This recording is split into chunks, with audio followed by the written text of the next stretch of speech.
Assalamualaikum warahmatullahi wabarakatuh. Apa kabar pemirsa?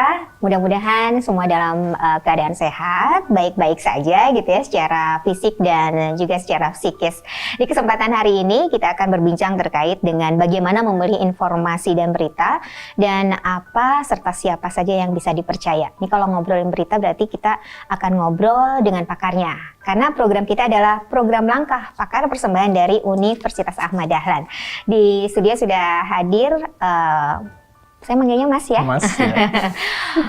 Saya panggil Bapak dulu, nanti boleh kesananya Mas ya. Pak Mufid Salim, SIKOM MBA. Beliau adalah dosen, salah satu dosen ilmu komunikasi, Fakultas Sastra Budaya dan Komunikasi Universitas Ahmad Dahlan. Dan pendidikan terakhir beliau dari National Taiwan University of Science and Technology ya. Baik, kita akan berbincang terkait dengan memilih informasi dan berita.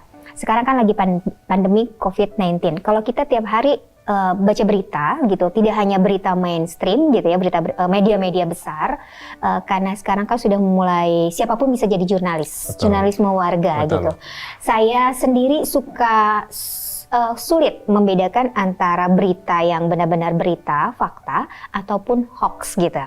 Nah, ini kita akan berbincang nih sama Mas Mufid ya, terkait dengan bagaimana sih kita bisa membeli informasi dan berita, terus apakah ada kanal-kanal khusus yang memang itu adalah media terpercaya gitu, atau bisa membedakan bahwa ini berita benar-benar berita atau sekedar hoax gitu. Silakan mungkin Mas Mufid bisa menjelaskan. Ya, terima kasih Mbak Ocha. Jadi memang tantangannya sekarang itu karena setiap orang itu punya gawai atau kita bilangnya gadget ya, kemudian punya sosial media. Jadi semua orang bisa memberitakan sebuah peristiwa. Yeah. Tapi pertanyaannya adalah kapan berita itu bisa dipercaya? Tantangannya di sana. Nah, kita kalau bisa mulai di era informasi, kita dalam komunikasi itu istilahnya adalah banjir informasi. Banjir informasi, betul. Ya, karena semua orang bisa memberitakan sesuatu, kemudian semua media, siapapun bisa memberitakan sesuatu. Kita bingung mana fakta dan mana yang opini, kayak gitu.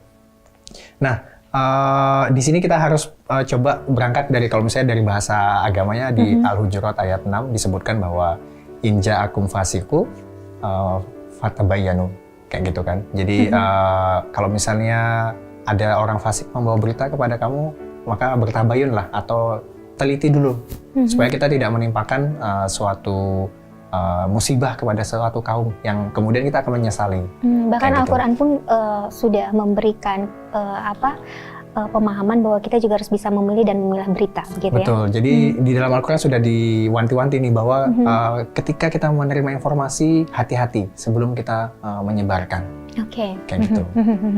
Sebenarnya untuk alur penyampaian informasi dan berita itu seperti apa sih untuk di bidang ilmu komunikasi?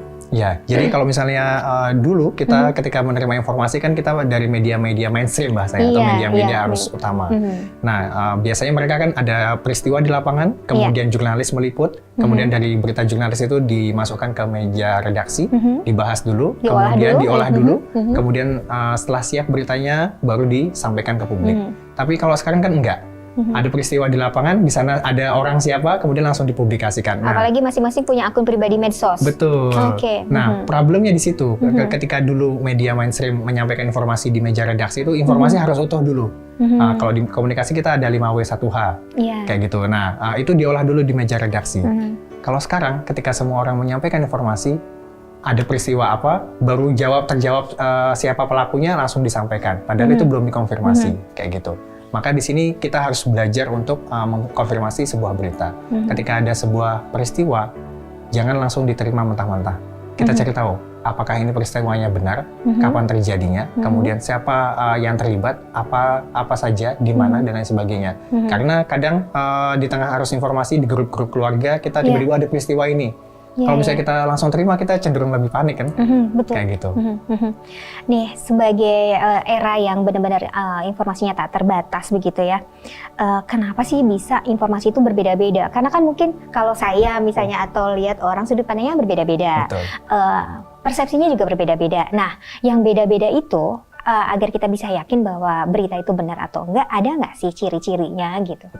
Ya, pertama, secara teori. Ya, secara teori. Jadi pertama yang perlu diketahui bahwa di dalam komunikasi kita namanya ada teori agenda setting. Jadi memang kita harus membedakan bahwa ada sebuah fakta, tapi juga ada sudut pandang. Jadi tiap-tiap media itu punya sudut pandang ketika melihat sebuah fakta. Faktanya satu, tapi sudut pandangnya bisa berbeda-beda. Nah, ini memang sifat manusiawi kita juga gitu. Jadi tergantung siapa yang terlibat. Faktanya satu, tapi sudut pandang kita berbeda-beda. Seperti wajah kita mau angle kanan, kiri, atas, bawah gitu ya? Betul. Jadi sama kayak ibarat kalau diibaratkan ini metaforanya adalah ada 5 orang yang buta melihat sebuah gajah.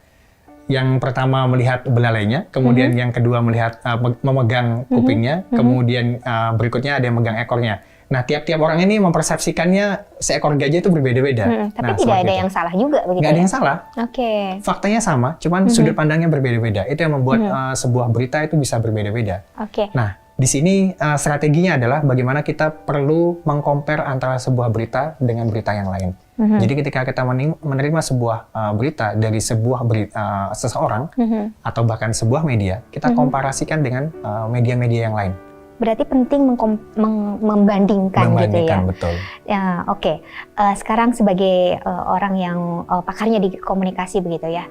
Ini untuk pemilihan judul aja gitu ya. Kadang-kadang judulnya kemana, isinya kemana. Betul. Judulnya udah aneh-aneh gitu. Kita itu kan literasinya memang budaya bacanya agak masih kurang. Iya, masih perlu ditingkatkan gitu.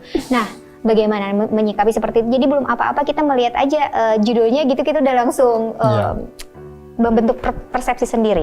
Apakah ada kode etik juga dalam menuangkan satu berita dengan judul tersebut begitu? Ya, memang yang kalau misalnya dari sisi kode etik jurnalistik itu yang orang yang bekerja di media pasti sudah memahami kayak gitu kan. Cuman yang jadi problem adalah bahwa ketika media ini juga punya sifat alaminya adalah bagaimana sebuah berita itu bisa menarik perhatian supaya orang mau membaca. Jadi makanya sebenarnya kesana arahnya ya, biar baca isinya gitu ya.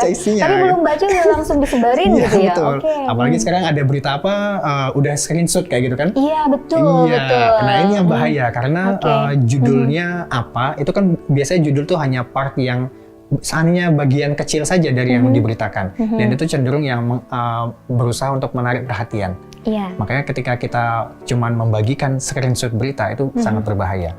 Kecuali kita baca dulu informasinya secara utuh, kemudian kita komparasikan dengan media yang lain, baru kita bagikan. Kayak gitu. Sebenarnya harusnya begitu ya. Betul.